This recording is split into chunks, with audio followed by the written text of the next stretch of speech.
사드 배치하고 관련해서 중국이 아주 장난을 이제 시작을 슬슬 합니다. 근데 이런 중국의 장난에 대해서 우리가 의연하게 대처를 하면 그만일 것을 온 언론부터 정치권이 나서서 엄살을 떨고 있습니다. 중국은 한국의 정치 갈등을 이용하기 위해서 야당 의원들만을 골라가지고 사드 인터뷰를 요청하고 있습니다. 자, 더불어민주당 김영호 의원은 지난달 말 국내 한 방송사 기자를 통해 중국 CCTV와 인터뷰를 하지 않겠냐 제안을 받았습니다. 김 의원은 사드 대책위 간사를 맡고 있고 이 사드 보복이 중국의 사드 보복이 현실화되면 물가가 폭등할 수 있다라는 말을 한 바가 있는데요. 1일날 이 김 의원 사무실에 CCTV 기자가 찾아와서 인터뷰했고 2일날 CCTV는 양국 국민의 신뢰가 깨지는 것을 걱정한다라는 김 의원의 발언을 소개했습니다. 근데 김 의원은 조선일보하고 통화에서요, 실제 인터뷰에서는 양국이 모두 냉정하게 대응하고 중국이 반한 감정을 일으키지 말라고 했는데 중국이 입맛에 맞는 내용만 골라서 보도해 놀랐다면서 이렇게 말을 전했습니다. CCTV는 김 의원의 인터뷰와 함께 사드 배치는 한국이 아닌 미국의 수요와 이익에 근거한 것이라는 정세현 통일부 전 장관의 신화사통신 인터뷰 내용도 함께 보도했는데요. 인민일보는 야당의 중국 전문가로 평가받는 더민주 박정 의원에게 한중관계 전반에 대한 의견을 듣고 싶다며 인터뷰를 요청했지만은 박 의원은 아직 응하지 않고 있답니다.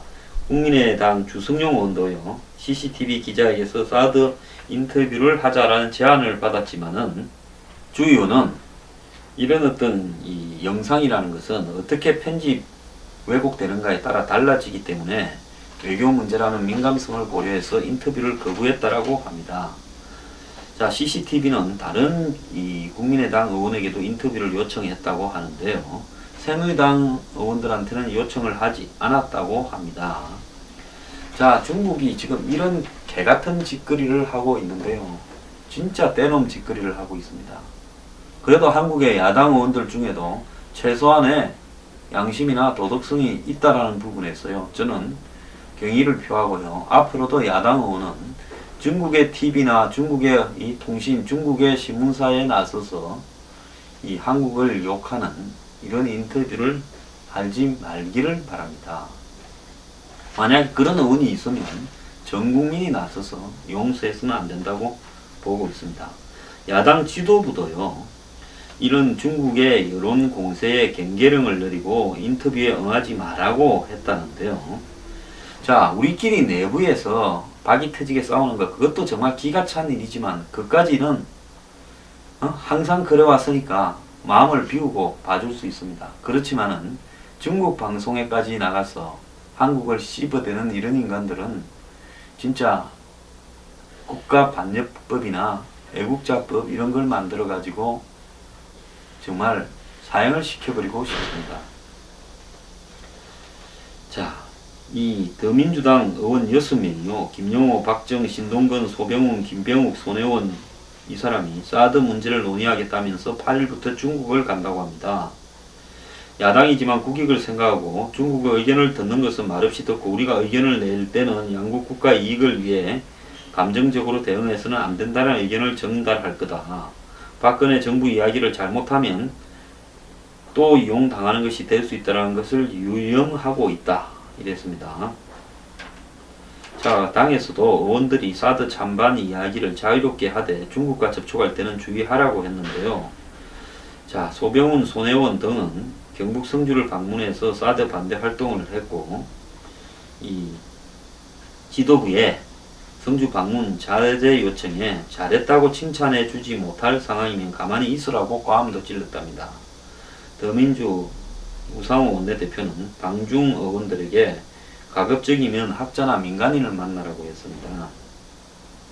2012년 천안함 폭침 때 대중국 협상을 했던 한 전직 외교관은 중국 당국자가 너희 국민도 절반 이상이 천안함이 북한 의뢰에 침몰당했다는 말을 믿지 않는데 왜 우리한테 믿으라고 하느냐고 말했답니다. 자, 중국 가면요, 이 6명에게 극진한 대접을 하고 띄워줄 겁니다. 자, 술 먹고 밥 먹을 겁니다. 이 사람들 마음이 풀렸어요. 이런저런 헛소리를 하게 될 겁니다. 애초에 중국을 왜 갑니까? 중국에 가서 대화를 해서 중국을 설득시키는 것이 가능하다고 보고 갑니까? 저 공산당인 지도부에 따라서 학자고 교수고 전문가부터 인터넷 언론까지도 모든 것이 일사불란하게 통제되는 나라 아닙니까? 가서 사고 제대로 한번 치보십시오. 자, 인민일보가요, 한국 교수들한테도 기고문을 청탁하고 있다고 합니다. 자, 그래가지고 자신들 입맛에 맞는 내용만 지사 선택해서 하고 있다는데요. 아주대 김홍규 교수는 페이스북을 통해 인민일보로부터 사드 기고문 청탁을 받고 글을 보냈으나 입맛에 맞지 않았는지 기고문을 싣지 않기로 했으니 양해해달라고 했답니다. 글의 성격이 중국이 현재 하고 있는 방향과 맞지 않았다, 이렇게 이야기하는데요.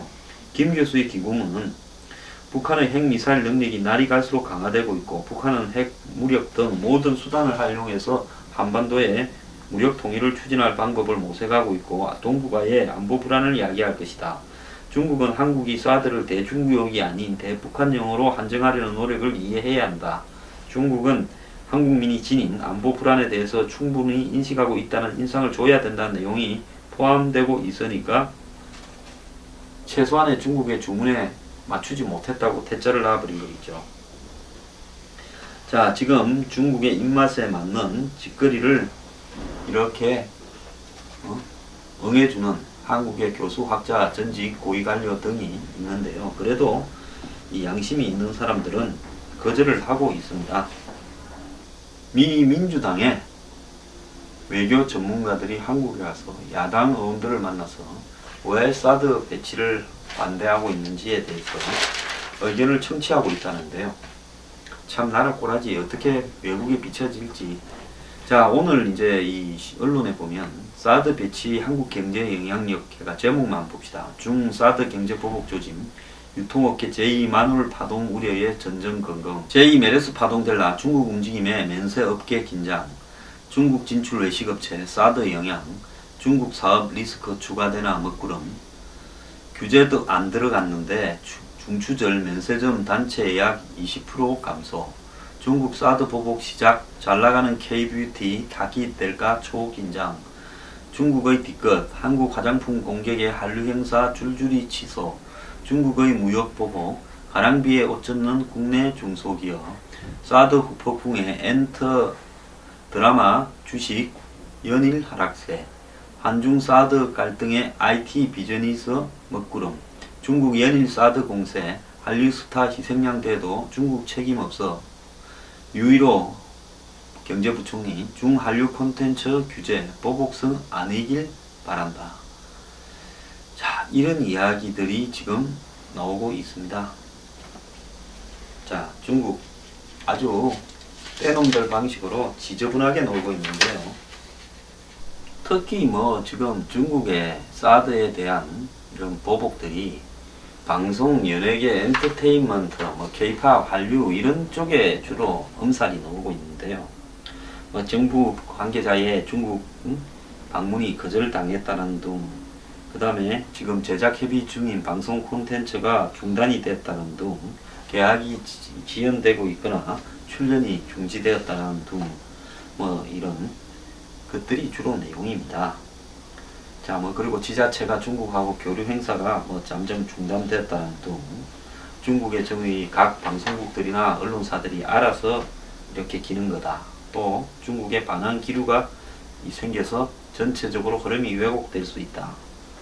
자, 그리고 편성 자체를, 한국 드라마 편성 자체를 줄이고 있다.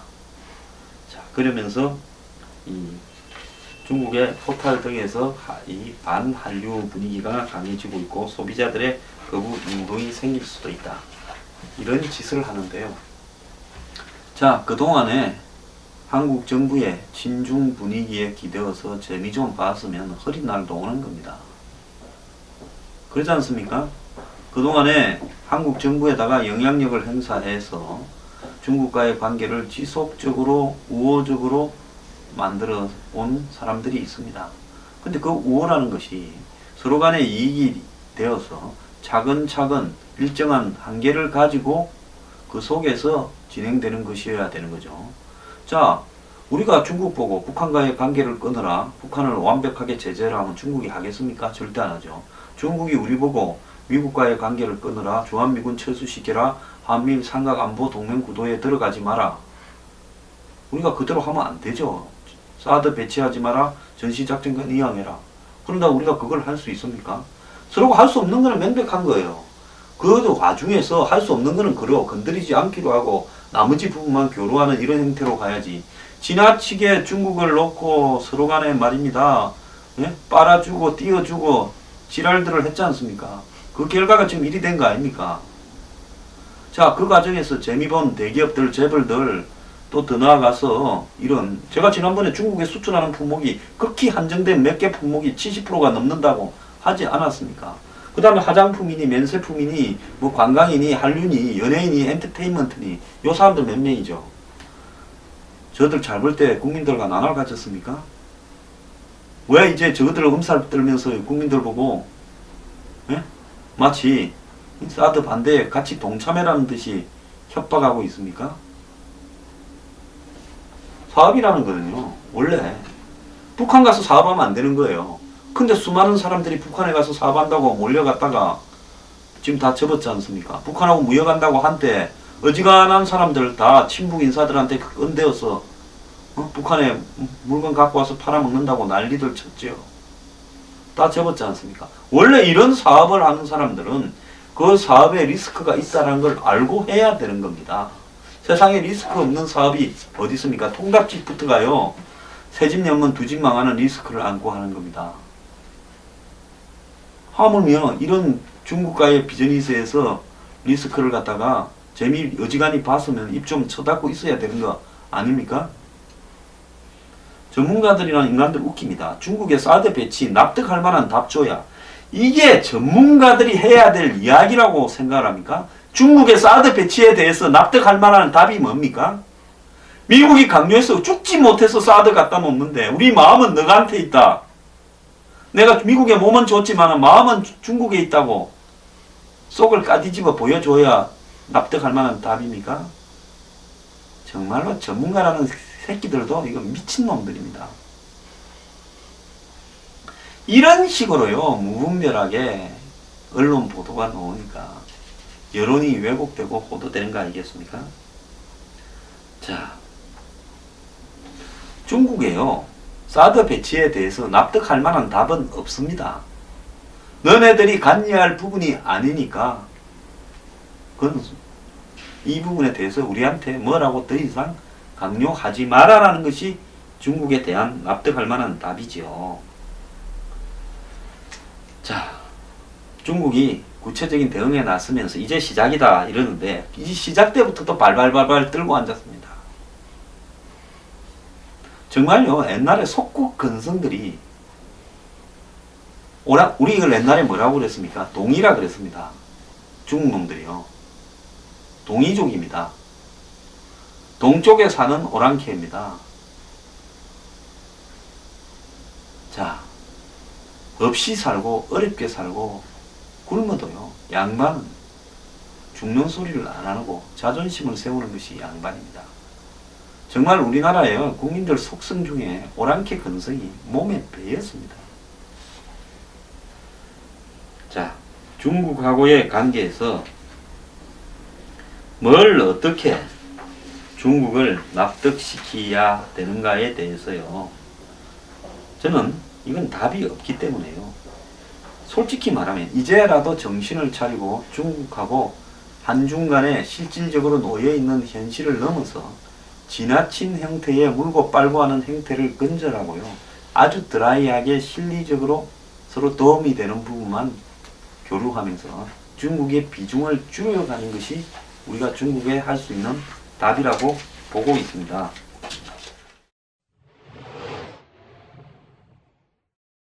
대통령이 이 와중에 참 중국도 달래랴 러시아도 달래랴 바쁜 신데요. 다음 달 2, 3일 날 블라디보스톡 동방 포럼에 가서 푸틴하고 정상회담을 하는데요. 사드 문제가 당연히 나오겠죠. 자, 이번에 이 나진 하산에 대한 한국의 투자, 이걸 갖다가 지난번에 북해 도발 이후에 이 논의가 중단이 돼 있지 않습니까? 3년 전에는 이 러시아가 북한의 핵을 압박하고 대화나 외교로 해결하자는 입장을 했지만은 지금은 러시아가 사드 배치에 대해서 우리 쪽에도 협박을 하고 있습니다. 자, 이런 상황에서 경제와 정치 문제를 분리해서 우리가 극동지역 투자를 유치하려는 러시아에 봉의되어서는 안 되지 않겠습니까? 자, 지금 러시아가 박 대통령을 부르는 이유는요, 시진핑이 작년 9월 3일 날 박 대통령을 불러서 천안문 막루에 세워서 주변국들의 미끼로서 두고 한미 관계를 이간시키려고 했듯이요. 사실 그때 후유증이 사드 배치 부분에 온 것도 있습니다. 자, 이번에 또 러시아가 봉으로 세워가지고요, 다른 일본이나 중국, 아세안 이런 나라들의 미끼를 쓰려고 하고 있을 거라 보는데, 이건 전적으로 러시아가 저그 나라 돈으로는 극동을 개발할 능력이 없으니까 한마디로 이 한국을 봉으로 끼워서 또 미끼를 던지고 있는 겁니다. 자, 그래서 이 부분과 관련해서 저거가 아쉬워서 우리를 부르는 거니까 이전보다는 사드 배치에 대한 반대를 강하게는 말 안 하고 약간은 낮추겠죠. 그렇지만은 그게 뭔 의미가 있겠습니까? 저는 사실 이번에 대통령이 가는데 반대고요. 가봤자 또 말릴 가능성이 큰 부분이라고 봅니다. 당장 나오는 이야기가 나진 하산 프로젝트에 우리나라가 이게 참여하기로 했는데, 자, 대북 제재 국면에서 중단이 되었죠. 자, 러시아는 나진하고 하산은 러시아 도시고 나진 선봉할 때 나진은 북한의 도시지 않습니까?